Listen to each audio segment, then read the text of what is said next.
And we're live. Do you guys, let me ask you guys this. Do you guys actually own any cryptocurrency? I've got Not half the now. Bitcoin that I bought Not when right Bitcoin now. was at like 10K. So I came on this podcast, told you all that it was going to go up, and then no one cashed in. No one. What's going to decided- happen next? Tell us again. I get over time. This is going to make you money. So let's see. Apparently, I come on here every 3 years. Ethereum is currently 3,100. The next time I come on in 3 years, you can write this down. Take a note.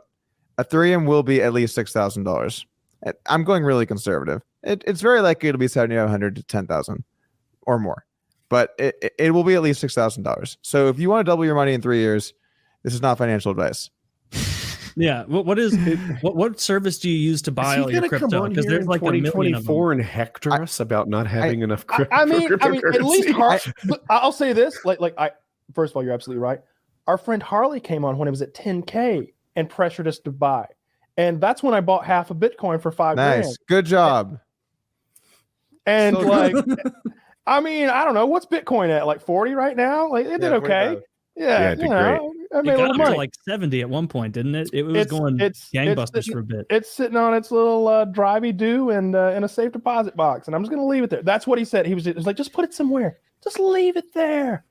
Leave it there. It's going to be worth so much at some point that you're going to be uncomfortable with it still sitting there. And I'm just like, all right. Well, let's put it in a safe deposit box and we'll just leave it there. And that's what we do.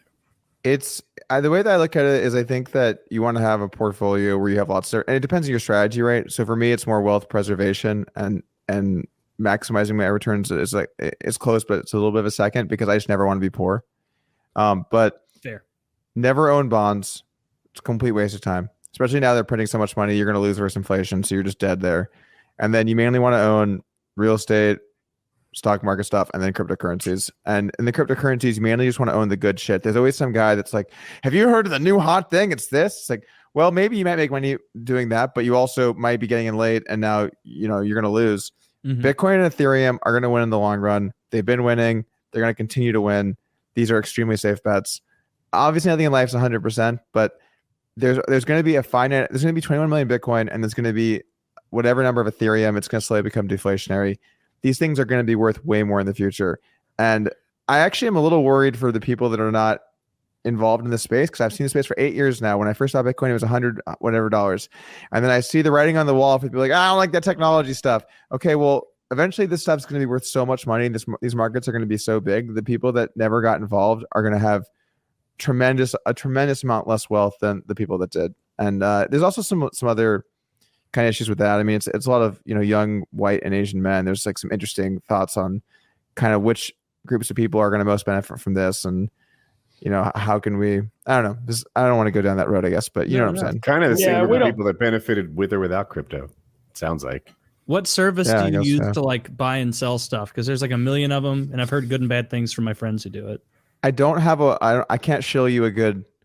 I'm not the guy for like the actual purchase and stuff. Like I wish I had like, you should buy here. I have no company. I'm just telling you this is going to go up in value tremendously over time. Now, keep in mind, you're only going to lose if you sell. So for example, Bitcoin got up to 65 and then it dropped down to 29. I think it was as low as 28, something like that. Ethereum got up to 4,400 or 4,200 and it went all the way down to 1,600. So if you're the kind of guy that's going to panic sell, I like what Kyle did. Put it away. I am not touching this. Let's see where we are in 3 to 5 years. It's going to be worth a tremendous amount more money. It's going to keep happening. Ethereum went up recently. Yep. It's kind of below, yeah. Is if you're trying Ethereum to time it looks scary. Is Ethereum similar to Bitcoin that there's a finite number of them? Like it's structured the same? No, Ethereum right now isn't like that, but they're transitioning it to being like that basically. So it wasn't in the initial design of it, but it's going to become deflationary. I don't want to get too into the specific. Eventually, yes, that will be correct. Okay. Sort of, yeah. Does Ethereum work better as a currency than Bitcoin? They're both not great as currencies because they just got too valuable. I don't think Satoshi, the guy that started Bitcoin, was, one day Bitcoin will be worth $45,000. When he created it, they were worth pennies or nothing, Yeah. And then, oh wow, it got to $1. I never thought this would happen, and now it wasn't meant to be this valuable. People just loved it too much, and it's just grown so fast. So there are solutions. Bitcoin is trying to do different things that make it better, like the Lightning Network, SegWit accounts, things like that they've introduced to try and make it easier to move money at a cheap rate. But it's tough because there's basically this big problem with cryptocurrencies where there's three things you want: security, speed, basically your ability to scale, and then decentralization, which means one guy doesn't control the money. And every time you try and get more of one thing, you get a little less of the other. So if you want to have transactions that are really fast, that's cool, but usually they're less secure because they don't have the time to verify everything, right?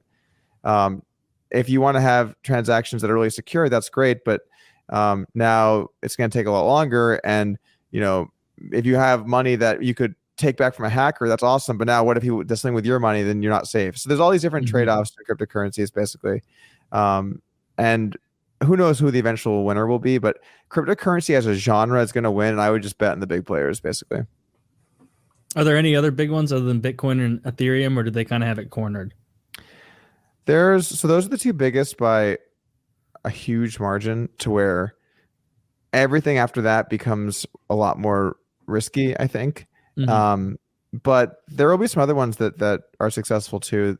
But then you're getting more into, I think, some people's opinions and what they think is valuable and things like that, rather than just kind of the important aspect here, which is that cryptocurrency will win. And I hate being the cryptocurrency guy, but I just had to say, just for a moment, guys, 3 years from now, mark it down, Doug, Ethereum will be, I'll give you two numbers. 3 years from now, Bitcoin's going to be over 80 and Ethereum will be over 6,000.